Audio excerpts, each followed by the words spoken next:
Hey everybody, it's Jason Blaha here. Now that my two obligatory informative videos are done for the day, it's time to talk about current events in the online fitness community. And I had a video that several people linked me on social media, and they're like, Jason, you need to cover this video. And I went, look, I'm like, guys, this is a really small channel. I don't want to cover his video.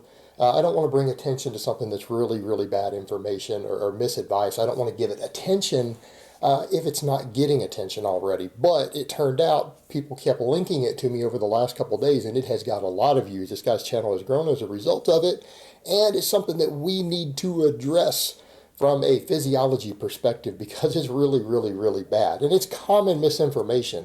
It's common misinformation. So let me go ahead and put on my +5 hat of weaponsmithing, work on skilling up my crafting a little bit, and let's talk about this. Now I'm going to get some people who come in and say, you're the worst looking bodybuilder ever. Guys, I'm not a bodybuilder, all right? I'm a strength athlete. I'm a 42-year-old strength athlete. I care about performance. I care about athleticism, fitness, health, longevity. That's what I care about. I'm the guy telling you that you should be deadlifting 500 pounds when you're 60, right? That's me. And I don't think that's unreasonable. I'm not a fan of bodybuilding. I dislike competitive bodybuilding. I think it brings nothing positive to the world. I think it's a negative thing. And part of what it brings to the world is bad information. And here's the problem that we have, guys. This guy said right there in the video early on, well, a lot of people will argue about the form that pro bodybuilders use, but they must be doing something right because they are so monstrously big. Well, were they doing something right? That's subject to debate. Meaning, if you got a certain thing that you saw as positive from smoking insane amounts of crack and then you died young from it, were you doing something right? No. No. Here's the thing, guys. The only reason bodybuilders are that big is, number one, genetics, and by genetics meaning response to drugs. Number two, insane, mind-boggling amounts of drugs. That's why. It has nothing to do with the way they train. Now, we go over to the point. What's the video I did the other day? I covered the one with that interview with Dr. Mike Israetel, who is himself a bodybuilder. He's also been a professor of kinesiology, PhD. John Meadows, the mountain dog. They had Eric Helms in there, Dr. Eric Helms, a natural bodybuilder. They had this whole discussion going on, and what was the point that they raised when it came to pro bodybuilders and pro bodybuilding coaches? They said most of them don't know how to train, right? I'm going to state that again. These experts, one of them being an IFBB pro in his 40s, another one being a bodybuilder who has a PhD in exercise science and is a researcher and everything else, right? Standing there saying pro bodybuilders and their trainers, the majority of them actually don't know how to train. They don't know anything about physiology. What is it that they said that their secret was? Well, it's drugs. And they said the reason that these guys get away with training bad is what I've been saying for years. These experts said right there on camera in the last week. The reason these guys get monstrously big is because they don't have to learn how to train. They just add more drugs. If something goes wrong and they can't figure out why their guy's not growing, they just add more drugs, add more drugs, add more drugs infinitely. Therefore, that is their solution. Instead of learning how to train, because they don't ever learn how to train, they come up with silly nonsense. They add more drugs. Why are they so concerned with muscle tears? Because that was a point that came up in there. Well, if you do these exercises, full range of motion here, you're putting tension on the tendons. Actually, well, that's also where you put the most tension on the muscle. That's the problem you run into. We'll go to that in a minute. You're actually getting less muscle fiber recruitment. The reason they're scared of a lot of these full ranges of motion is multifold in nature. Number one, because they get muscles that get stronger from the drugs, but they don't necessarily increase connective tissue strength to go with it. Number two, some of their drug combinations weaken connective tissue. Some of the drug combinations these guys are doing weakens the cross bridges and the quality of their connective tissue, making them more subject to tears, while making the muscles bigger from the drugs. So because of the drugs, a lot of these guys can't do even normal training. The stuff that you would put your grandma on to get her in shape, the sort of ranges of motion and exercises we would use to get your 55 or 60-year-old grandmother into shape successfully, will hurt some of these bodybuilders because of their drug stacks. They have basically oftentimes drugged themselves to the point of where they're non-functional. Number two, a lot of times the full range of motion is too painful in a lot of these muscles. Why? Because of the amount of oil and steroids that they're injecting directly into those muscles and all the swelling and pain associated with that. Sometimes their range of motion is compromised, right? It's the drugs forcing them to do this silly shit. And then, you'll have people like this who really don't know any better. These younger kids, like the guy talking in the video, who really doesn't know any better, who doesn't understand that that's the case because he's not really been around it. He just listens to these guys, but he doesn't understand it. He's a bodybuilding fan. He's a bodybuilding fanboy. He has no clue what really is going on. He doesn't grasp that. That's what they're saying is an excuse. It's the byproducts and side effects of all the massive amount of drug abuse that causes that. And it doesn't matter how they train at a certain point. All right, we have studies at this point, numerous studies showing that people who use even modest amounts of testosterone, sometimes maybe a tenth of what these guys are using, gain muscle faster sitting around on the couch than people training in the gym under a strength and conditioning coach. They gain muscle faster sometimes without doing any training. So if you're doing some training and you're getting some muscle stimulation, particularly a lot of these metabolic fatigue heavy workouts, all those metabolites give an anabolic signal with all those drugs. It creates a hell of a combination. Try doing it as a natural. You notice how many of these pros, the clients they train, you see them training their clients the same way they do. Like, look at that video I did on Brad Rowe the other day. Look at his clients. None of them look like they lift.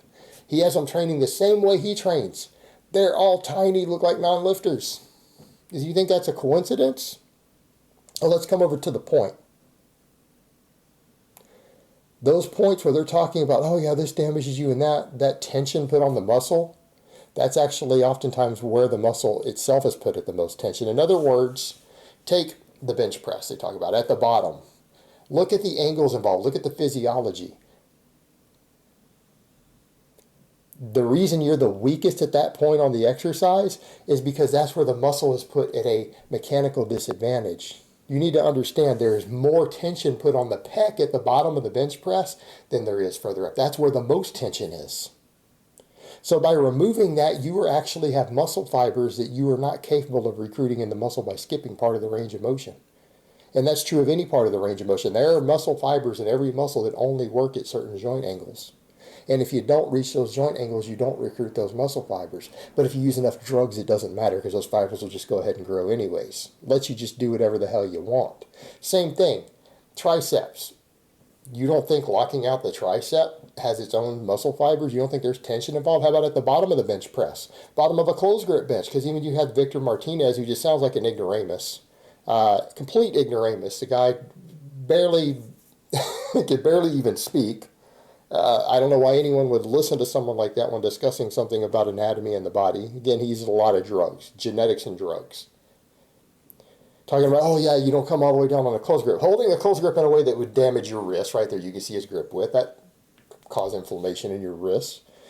Well, you don't think that there's more tension at the bottom? Look at my elbow. Here versus here, look, there's more tension. Puts more stretch on the tricep. There are muscle fibers that can only be recruited at the bottom. And the guy came out and said, well, see, it's because they're chasing time under tension, chasing continual tension. Well, that's good. That's a cute theory.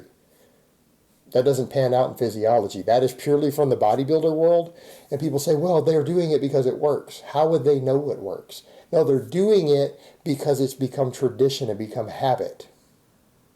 It has nothing to do with it working. The drugs, the fact that they are training at all, because some of them aren't even training that hard, while using copious, insane amounts of drugs as people who genetically respond really, really well to drugs and maybe have a lot of other genetic gifts, because genetics is a big part of bodybuilding. One of the biggest components there is. All right, let's be realistic here. You guys think if I went on a lot of their drug stacks that I would look like Kai Green? Of course not. Think if I trained like Kai Green and used his drug stack, you think I would look like him? Of course not. There's genetic differences, guys. It's genetics and drugs. Their training actually has almost nothing to do with it. It really does. It has almost nothing to do with it. But you go look at this continual tension and all this stuff, that doesn't pan out in the research. It's nonsense. It's just stuff that bodybuilders made up. It's become tradition, and because it's become tradition and guys are already doing it, everyone else does it, and they just accept that explanation. And then it becomes routine, it becomes habit, it becomes preached as the gospel in a community that doesn't care about science because they can just up the dose on the drugs, bro. Up your dose, bro. That's all it is. That's what bodybuilding is. Up the dose. They don't have to learn how to train, and they can just do silly stuff however they want And once it becomes tradition, you're not allowed to question it, because if all these pro bodybuilders are doing it and they're big, it must work. Using that same logic, I can tell you right now that if 15 years ago all the pro bodybuilders or the Mr. Olympia had started praying to Zorgon, the turtle at the bottom of Lake Somerville, and told other people that that was the secret to his muscle growth, it would be tradition right now, and every pro bodybuilder would be doing it, and all their followers and people who read the bodybuilding magazines and this guy making this video would all be saying that praying to Zorgon, the turtle who lives in the bottom of Lake Somerville, increases IGF-1 production in the muscle tissue and gives you 11% more muscle mass. That's what they would be saying. And they wouldn't question it, and anyone who questioned it, they would be like, well, they're bigger than you, they must be doing something right. Now, people would look at that and say, but Jason, how could the turtle at the bottom of Lake Somerville do that? There's no reason to believe that's the case. There's also no reason to believe that time under tension and continual tension causes any additional muscle growth. There's about as much evidence or biological reason for that to occur as there is that the giant turtle Zorgon who lives in the bottom of Lake Somerville causes more muscle growth. There's the exact same amount of evidence. It's just that the bodybuilders chose not to do that. If they did, you'd be saying the same thing and you'd have the exact same amount of evidence. That's it. It's all bullshit. And the reason they do the partials also is for the other reasons that I explained. Has to do with limited mobility without snapping connective tissue, because their muscles are stronger than their tendons. They have weak tendons and strong muscles. And oftentimes that all the site enhancement and massive amounts of injections that they're doing into their biceps, triceps, delts, stuff like that, limit the amount of range of motion they can do sometimes without excruciating pain. All right, guys, well, that's really all I have to say on that today.